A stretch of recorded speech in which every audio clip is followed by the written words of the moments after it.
All right. So as we wrap things up, uh, we didn't spend as much time over in the lab as I would have hoped, but with with Thanksgiving being late as it was, and you people are gone tomorrow, and because a lot of these have been sitting around your test tubes for over the weekend, and I don't think that would have been a big problem, but just made a decision at that time.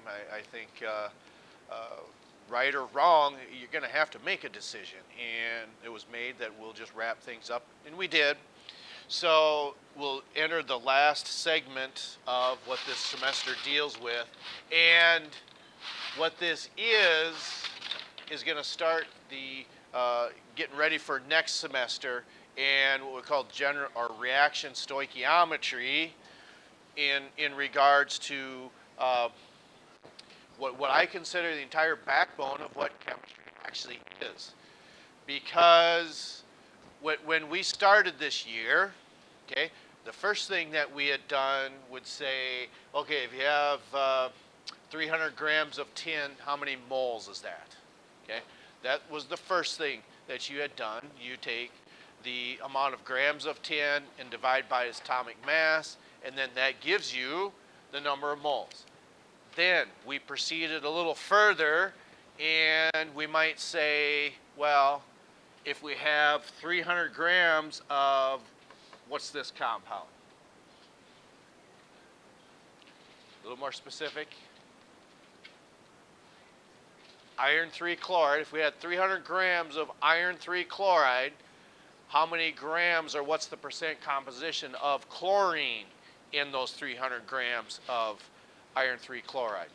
Now we're getting ready for what we call reaction stoichiometry, which will be what you start with when you come back in January. And what that means is if we have 300 grams of iron 3 chloride, how many grams of chlorine are given off as a byproduct? Okay, that's why we call it reaction stoichiometry. You're taking that information and you start with one compound and transfer over to another type. And we do a type of not percent composition, but percent yield. And what that entails is something very similar to this, to a double replacement reaction. And let's say you start with 5 grams of, we'll just say, lead carbonate, okay? And you react that with silver nitrate, something to that effect. How many grams of lead nitrate would you produce? And for the most part, it works quite well, and hopefully it gives you some idea of the relevance of this material, because as we look 2 years from now, looking out at the crowd, from the information that I know of, I would only guess that 1, 2, 3, maybe 4 people are going to be using this 2 years from now.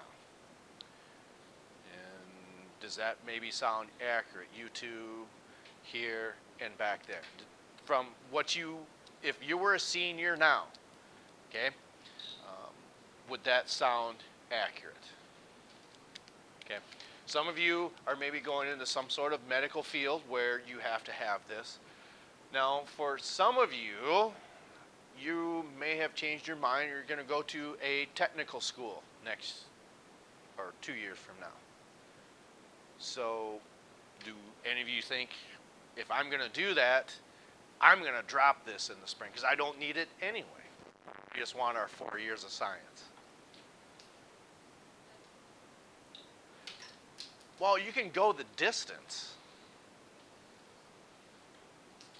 That means, like, next year, follow 2 students in the past who got in here first hour and then did not leave until 11 o'clock.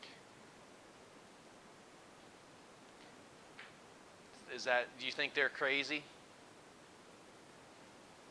And they're probably going to use this material.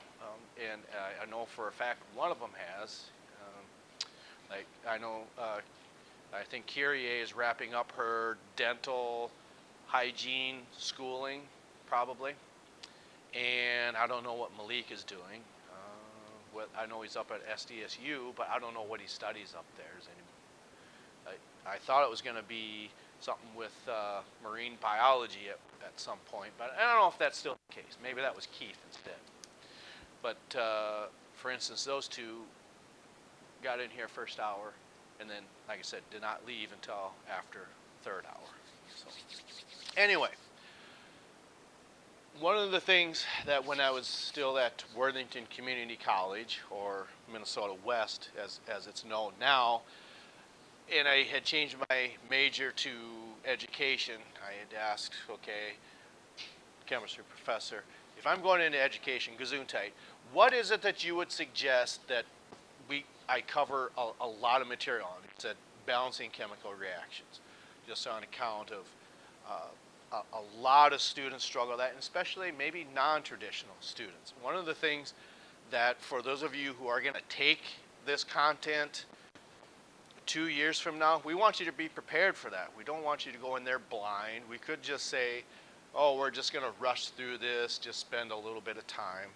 Because we certainly want you to be adequately prepared, because when it goes to attending college, obviously the better you do in some of your classes, if you have to apply to a professional program, the higher your GPA means the better success and probably more money that you would have for scholarships.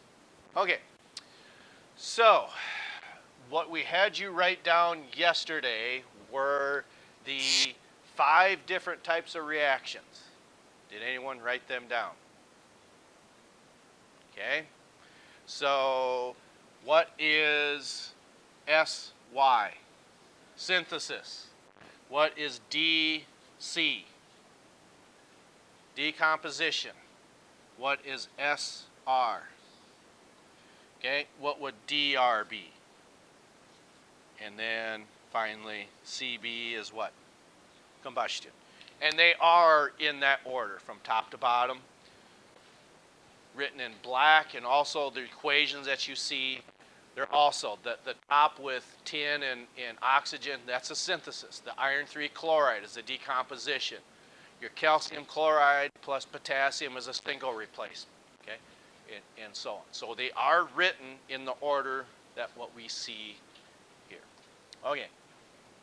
And just like when, yes, single replacement. Okay. And if you had happened to have kept your notebooks from freshman year, if for some reason you feel like you get fallen behind in some of this material, if you were to go back through that, you would see this same content. And what you have to envision is, remember, in front of each one of these elements, molecules, or compounds are blanks like this. So what we see here, all of these are ones right now.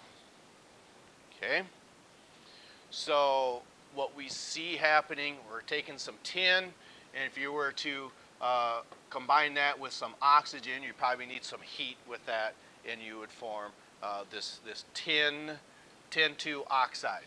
Okay? So again, they're all ones right now, and just like we maybe asked when you were a freshman, do you like writing the elements in ions out, or do you like visualizing that in your head? Which do you feel more comfortable with? Do we want to write it down? Okay. All right. So in this case, we only have 2 elements. We've got tin and we've got oxygen. Okay? So on the left side of the arrow is what we call reactants, because they're interacting or reacting with one another. And on the right side, you see products, what you're actually producing. So for you gentlemen yesterday, one of the last steps, you had to add some nitric acid, and was it hydrogen peroxide, I think, was in there. And one of the aspects, your solution that was clear did what? Turned purple. And that was an indication that what you could say, okay, it says when the solution turns purple and stays that shade of purple, that confirms the presence of what? Manganese. That's right. So when you saw that take place, that was an evidence of a chemical reaction. When something changes color, takes in heat, gives off heat, any one of those is going to be an indication of a chemical reaction. Okay, so on the reactant side, how many tins do we have? How many on the product side? Oxygen's left and oxygen's right. Okay, so again, that's how we set these up. We see we've got twice as many oxygens on the right side. So how do we get this up to a 4? Okay, remember, we put a 2 here. You distribute that through. Of course, 2 times 2 gives you 4. So then your answer then, and again, the reason you see those blanks, it's just a convenience sake to look at and correct. It's a lot easier to look at this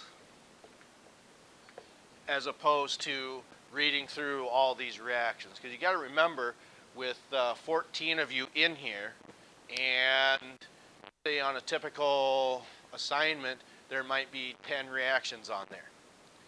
It's a lot easier reading this 140 times as opposed to reading this 140 times. That makes sense? That is, if my math is correct. Is that right? We just agreeing?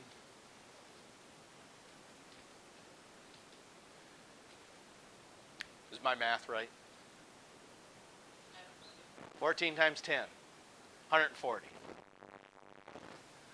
That's that good old Iowegian math. It's not failing me. I don't know what they do in Minnesota. That's maybe, I don't know. Probably about the same thing. Good enough. Okay, can we close the books on this synthesis reaction? And the reason that it is we have an element and a molecule combining to make a compound. Okay, so again, this is an element, this is a molecule, this is a compound here. Okay, you might say, well, what's the difference between a molecule and a compound? Well, that's a good question. We have more than one element together in higher ratios other than just 2. This is not a compound, it is a molecule. Okay. Water, on the other hand, H2O, of course, that is also a compound because it's more than just a simple molecule. It may just be you saying, well, how many molecules of water, but for our purposes for this chapter, it's just better looking at this and saying this is a compound element and then a molecule. All right. Moving forward, our synthesis reaction is now complete. So we proceed forward with a decomposition, okay? And the reason we call it decomposition is what's happening to the iron 3 chloride. It's iron and chlorine that make up the compound, so what's going to happen to it? It splits, it breaks apart, okay? So we've got some iron and some chlorine. So iron's left, iron's right, chlorine's left, chlorine's right. So when this broke apart here,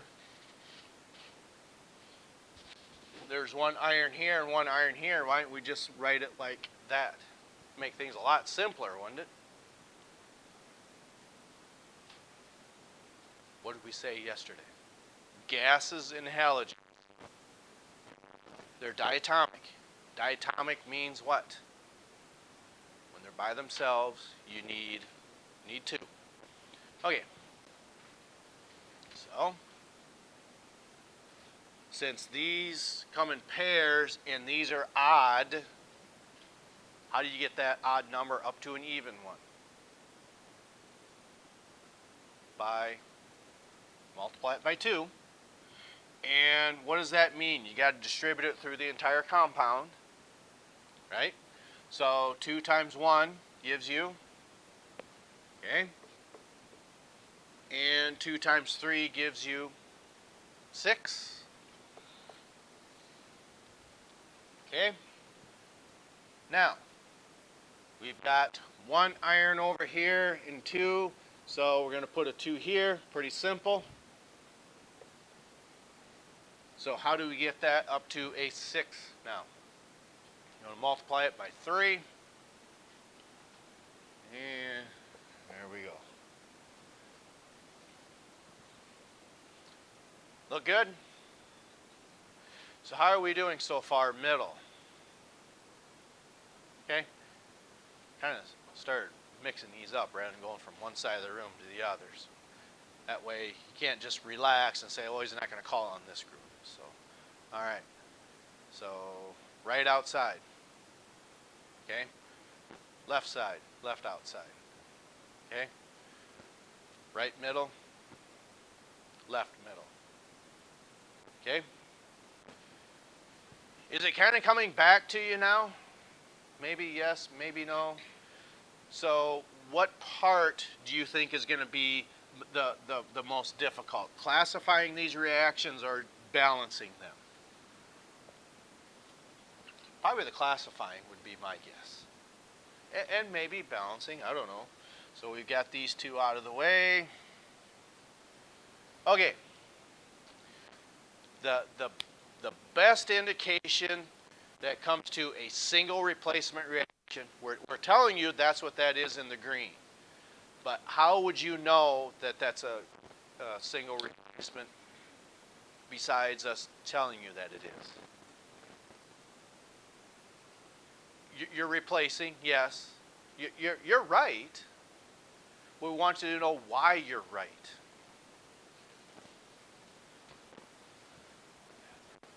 But what is this potassium doing? Like you had said, just replacing what?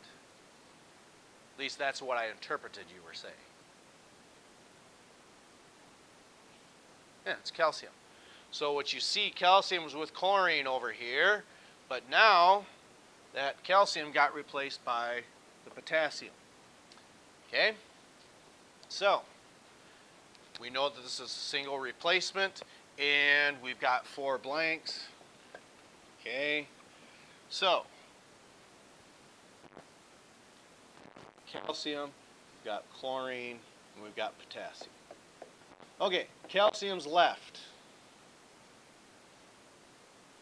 Calcium's right. Chlorine's left.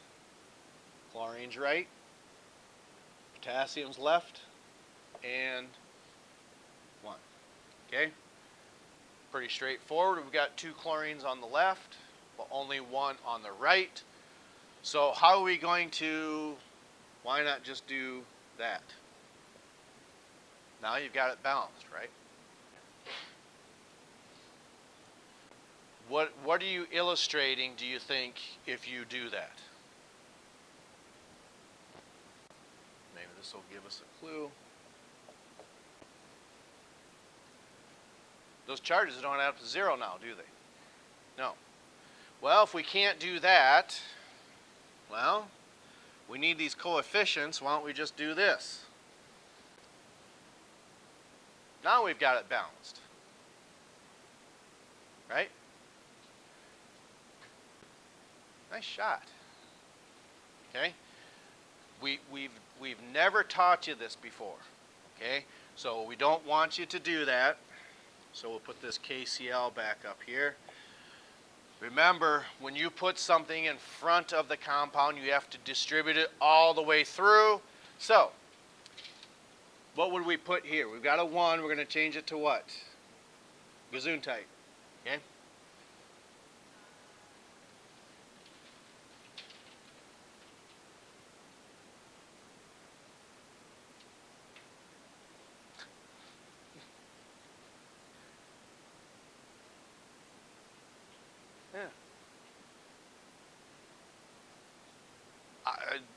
Gesundheit, whoever that was. Okay? You're not going to break your face if you smile, people. Trust me, it's not going to happen. Okay? So what happens to our potassiums now? We've got 2. How many chlorines do we have? Well, we almost got the books balanced. What do we got to do to our potassiums on the right? Just put 2 here, and then we've got it balanced. It's always easier when you just have these all by themselves because you don't have to distribute anything. So our numbers here for coefficients are what? Okay. All right. Are we good? Okay. Then finally, the most complex, usually it's the most complex, is your double replacement reactions. Okay? So we just lift this up here as a review. Rather than listening to me explaining all this, maybe someone else wants to come up here.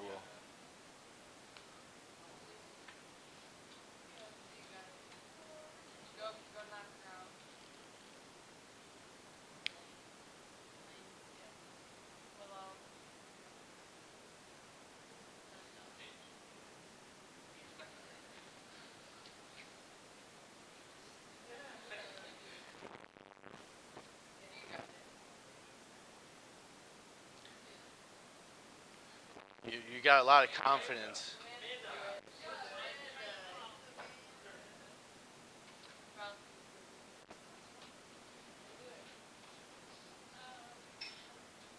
All right, fair enough. Okay, so what is the symbol for cobalt?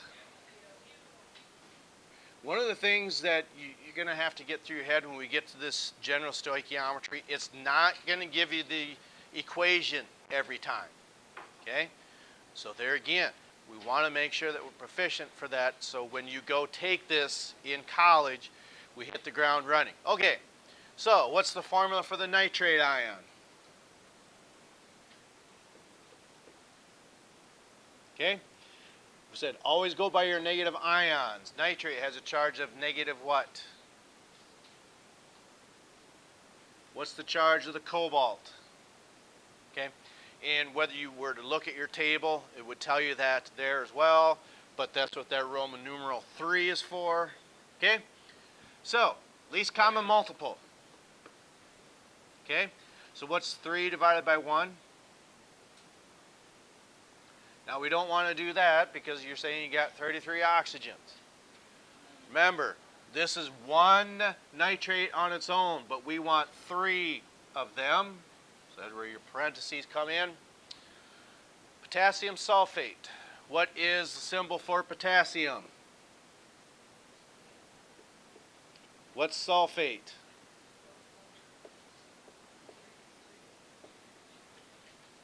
And potassium has a charge of,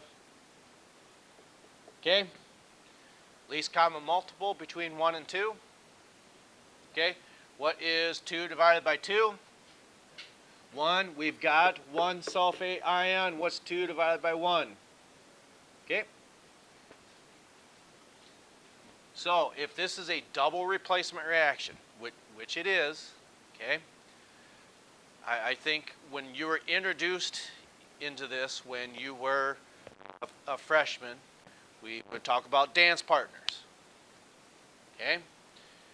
And what that means is you just write someone's name up above these and see once what happens in the reaction.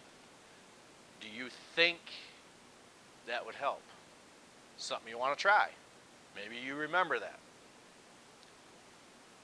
Just keep proceeding forward. Okay. Remember, they split in between the positive and negative ions. So if that is the case, where does it split in this cobalt-3 nitrate? Okay, so it breaks apart here. Where does it break apart here? Okay, so we got where they split apart. So The positive ion of this compound bonds with what from here on the product side. So we're going to start with this cobalt. Can positive ions bond together? No, they can't. So there's only one choice. So that cobalt bonds with what from potassium sulfate? The sulfate ion, SO4. Okay? The charges will not change from one. We're not doing oxidation reduction reactions, so got +3, -2, and this is why we took this slow progression on naming compounds last chapter. Okay? So what's the least common multiple between 2 and 3? Okay? What is 6 divided by 2? Okay? So we've got one sulfate ion, but we want 3 of them. Okay? So what's 6 divided by 3? Okay? What's the only thing potassium can bond with? With the nitrate, so we got KNO3.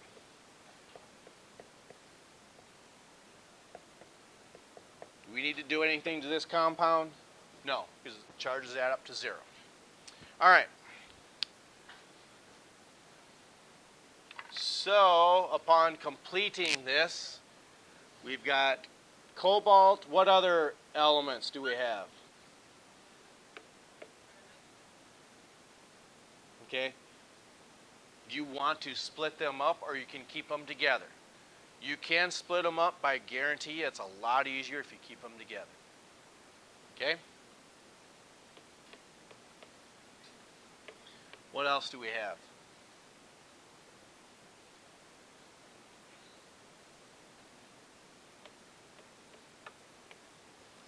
And potassium. Okay? All right. Cobalt's left.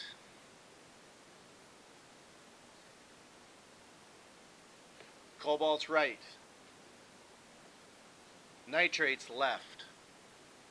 Nitrate's right. Sulfate's left. Sulfate's right. Potassium's left. Potassium's right. Okay? So, one of the things that we had instructed you 2 years ago, when you see these double replacements, more often than not, the best place to start with these is your metals, either potassium or cobalt. Okay? So you go ahead and take a pick. Which one would you like to work on first? Just luck of the draw. Because if you said potassium, it's not that would be a bad idea. It just wouldn't work out right away. But cobalt was a better answer because if we've got 2 of them over here and only 1 on this side, what do we got to put in front of this cobalt? Okay? And distribute that through the entire compound. So that changes this to a 2. And how many nitrates do we have now? 2 times 3 gives you that 6. Okay? So, now, there's only one place that we can look at, and that is either your nitrates or your potassiums. Okay? And the problem with that is, and that's why we said it was just luck of the draw, if we look at these potassiums, say 1 and 2, is that going to fix anything for you? Okay? And why would that be? What does that do to your nitrates? How many is that going to give you? 2, but we need how many? 6. So what we would have to do is change this 2 then to a 6. All right? Now we've got 6 of these, but then now we've got 6 of those. But we're not quite done yet because we've got 3 sulfates over here and only 1 over here. So what would we put in front of here? 3 times 2 gives you 3 times 1 gives you, is that it? It is now balanced. Okay? So, what's our answer here? Okay. It's all coming back to us, right? Just like some of you ladies and gentlemen stepping on the basketball court, you grab that hoop, maybe. You grab that basketball and let it rain, and just like it never left.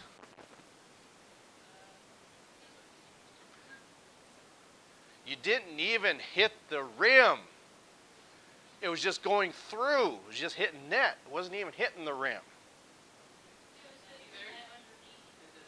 Oh.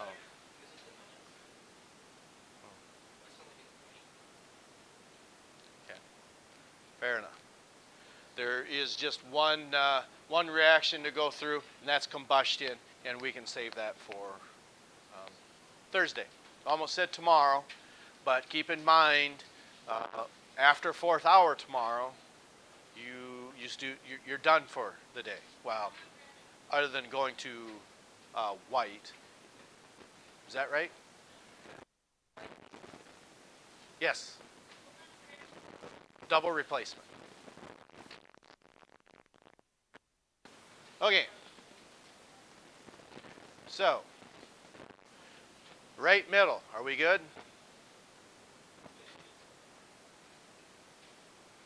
Right middle. Okay. Left outside. Okay. Right outside.